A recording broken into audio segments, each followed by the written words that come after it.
બાળકો તમે ક્યારે આવ્યા? રહીમ કાકા તમે જ્યારે ગીત ગાતા હતા ને ત્યારે આવ્યા. કાકા તમે આટલા દિવસથી ક્યાં ગયા હતા?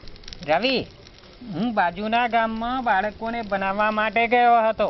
એ ગામમાં શાળા નથી ને એટલે. રહીમ ચાચા તમે નતા ને ત્યારે આપણા ગામમાં બહુ જ મોટો હાથી આવ્યો હતો. કાકા શું દુનિયામાં મોટો હાથી જ છે? સૌથી મોટું તો આ બ્રહ્માંડ છે. તેમાં ચંદ્ર, તારા, સૂર્ય અને આપણી આ પૃથ્વી પણ તેમાં આ બ્રહ્માંડમાં જ સમાયેલી છે. બ્રહ્માંડમાં? પણ કાકા મારી મમ્મી તો કહેતી હતી કે પૃથ્વી શેષનાગના માથા ઉપર છે. જો એ માથું હલાવે તો આપણે બધા પડી જઈશું. આ લોકોની માન્યતા હતી.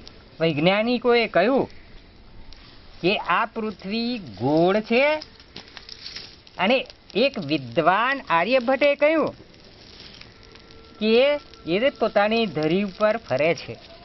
એ કેવી રીતે કાકા? રવિ, ભમરડો જેમ ગોળ ફરે છે તેમ આ પૃથ્વી પોતાની ધરી ઉપર ગોળ ફરે છે. પૃથ્વી સપાટ નથી તો કેવા આકારની છે કાકા? સલમા બેટા, રાત બહુ થઈ ગઈ છે. આ વાત સમજાવતો સમય લાગશે. હવે તમે સૂઈ જાઓ. કાલે સવારે આવજો, હું તમને સમજાવીશ. સારું કાકા. શું વાત છે કાકા, આજે તમે બધાને નારંગી કેમ આપો છો? આ વાતમાં એક ભેદ છે. સલમા, કાલે તે મને શું પૂછેલું? હા કાકા, યાદ આવ્યું. મેં પૂછ્યું હતું કે પૃથ્વી સપાટ નથી તો કેવા આકારની છે? આપની પૃથ્વી આ નારંગી જેવી ગોળ, ઉપર અને નીચેથી ચપટી. કાકા, પૃથ્વી આવી ક્યાંથી? કરોડો વર્ષો પહેલા ન હતી આપની પૃથ્વી કે ન હતા જીવ. આ કોલસાના ટુકડા છે તેવી જ રીતે આપણા બ્રહ્માંડમાં પણ ખૂબ જ નાના અને મોટા આગના ગોળા છે.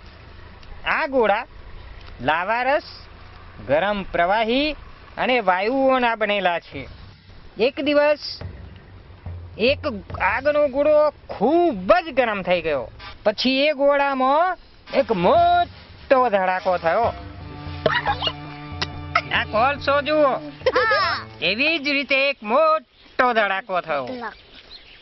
પછી એ ગોળાના ટુકડા આ કોલસાના ટુકડાની જેમ બ્રહ્માંડમાં આમ તેમ વિખેરાઈ ગયા અને સૌથી મોટો ટુકડો હતો તેને આપણા પૂર્વજોએ સૂર્ય નામ આપ્યું. આ નાના ટુકડા ગ્રહ કહેવાયા અને પછી તે બધા સૂર્યની આજુબાજુ ચક્કર લગાવવા લાગ્યા. જેમ જેમ સમય વીતતો ગયો તેમ તેમ ગ્રહોનો પ્રકાશ પણ ઓછો થતો ગયો. પછી એક સમય એવો આવ્યો કે આ બધા જ ગ્રહો સૂર્યના પ્રકાશ પર નિર્ભર થઈ ગયા અને આ ગ્રહોમાંનો એક ગ્રહ કે આપની પૃથ્વી પણ છે. પણ કાકા, સૂર્યનો પ્રકાશ કેમ ઓછો નથી થયો? બાળકો, આજે અત્યારે હવે ખૂબ મોડું થઈ ગયું છે. આ વાત હું કાલે તમને સમજાવીશ.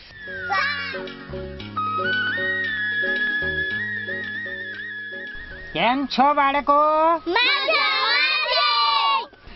એક સવાલ છે કાકા, પણ સૂર્યનો પ્રકાશ કેમ નથી ઓછો થયો? બેટા, સૂર્યનો પ્રકાશ પણ જરૂર ઓછો થયો છે. જુઓ, આમ આ નાના ટુકડાઓ ઠંડા પડી ગયા છે, જ્યારે આ મોટો ટુકડો હજી પણ ગરમ છે અને તેમાં પ્રકાશ પણ છે. તેવી જ રીતે સૂર્ય પણ ગરમ છે અને ધીરે ધીરે તેની ગરમી ઓછી થતી જાય છે. કાકા, મારા પપ્પા તો કહેતા હતા કે સૂર્ય પૃથ્વીને ચક્કર લગાવે છે. ના રવિ, તારા સાંભળવામાં ભૂલ છે. સૂર્ય પૃથ્વીના ચક્કર નથી લગાવતો, પરંતુ આપણી પૃથ્વી સૂર્યના ચક્કર લગાવે છે. આવો, હું તમને રમત દ્વારા બતાવીશ કે પૃથ્વી કેવી રીતે ગોળ ફરે છે. તો બાળકો, તમે બધા અહીંયા ગોળમાં ઊભા રહેવાનું છે અને આ રવિ સૂર્ય બનશે. તમે બધા બાળકો રવિની ગોળ, રવિના માથાને માથું અડાડીને ઊભા રહેશો અને હું જ્યારે ધડાકાનો અવાજ કરીશ ત્યારે તમારે છૂટા પડીને પોતાની જગ્યા ઉપર પરિભ્રમણ કરવાનું છે અને રવિની પરિક્રમણ કરવાનું છે. પણ કાકા આ પરિભ્રમણ અને પરિક્રમણ એટલે શું? તમે બધા ટીમલી રમો છો ને?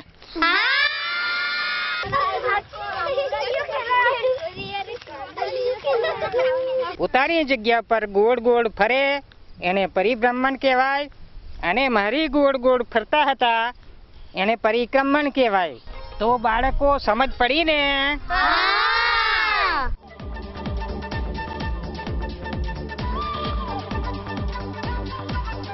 એક, દો, તીન.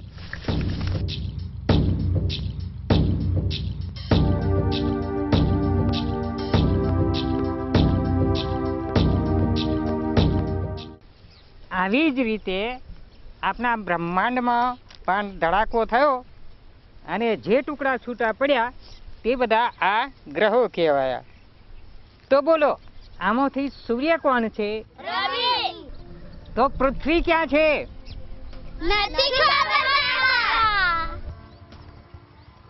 હવે આંખો ખોલીને જુઓ, પૃથ્વી કોણ છે? પૃથ્વી ધરા છે. પણ કાકા પૃથ્વી ગોળ ફરે છે તો આપણે પણ તેની સાથે ગોળ કેમ નથી ફરતા? મંગુ, પૃથ્વી ગોળ ફરે છે તેની સાથે સાથે આપણે બધા પણ ગોળ ફરીએ છીએ, તેથી આપણી જગ્યા બદલાતી નથી. ચાલો બાળકો, આવતીકાલે આપણે પૃથ્વી ગોળ ફરે છે તેની માહિતી મેળવવા માટે ન્યૂટન કાકા પાસે જઈશું. જુઓ બાળકો, આ ચાકડા ઉપર મેં કૂંચો મૂક્યો છે અને હવે હું ચાકડો ફેરવું છું ત્યારે શું થાય છે તે જોજો.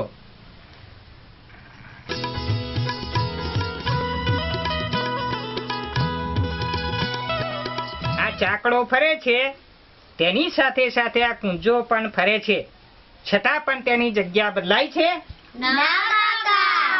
આવી જ રીતે પૃથ્વીના પરિભ્રમણ અને પરિક્રમણ કરવાથી આપણને દિવસ અને રાત થાય છે તેની ખબર પડે છે. પણ દિવસ રાત કઈ રીતે થાય છે એ નથી ખબર પડી. સરોજબેન, દિવસ અને રાત કેવી રીતે થાય છે એ મારે જાણવું છે. ચાલો તમને એક સરસ જગ્યાએ લઈ જાઉં. જુઓ બાળકો, આપણી પૃથ્વી છે. તેના કેટલા ભાગમાં અજવાળું પડે છે? પૃથ્વીના ગોળાના અડધા ભાગ પર. હા, તો બાકીના ભાગમાં શું છે? અંધારું. આ બલ્બનો પ્રકાશ આ પૃથ્વીના જેટલા ભાગમાં પડે છે તેટલા ભાગના દેશમાં દિવસ, અને આ બલ્બનો પ્રકાશ પૃથ્વીના જેટલા ભાગના દેશમાં નથી પડતો તેટલા ભાગના દેશમાં રાત્રિ. પૃથ્વીના અડધા ભાગમાં દિવસ અને અડધા ભાગમાં રાત્રિ, એટલે 12 કલાકનો દિવસ અને 12 કલાકની રાત. સરોજબેન, જ્યાં સૂર્યનો પ્રકાશ હોય તો દિવસ અને જ્યાં સૂર્યનો પ્રકાશ ના હોય તો રાત. તો બાળકો, હવે મને એ કહો કે તમે શું શીખ્યા? પૃથ્વી આવી ક્યાંથી? પરિભ્રમણ અને પરિક્રમણ. બીજું શું શીખ્યા? બેન, હમણાં તમે શીખવાડ્યું કે દિવસ અને રાત કેવી રીતે થાય છે. પણ એ પહેલા મને એક ગીત સરસ ગાઈને સંભળાવો તો. દિલ લે ગઈ તેરી બિંદિયા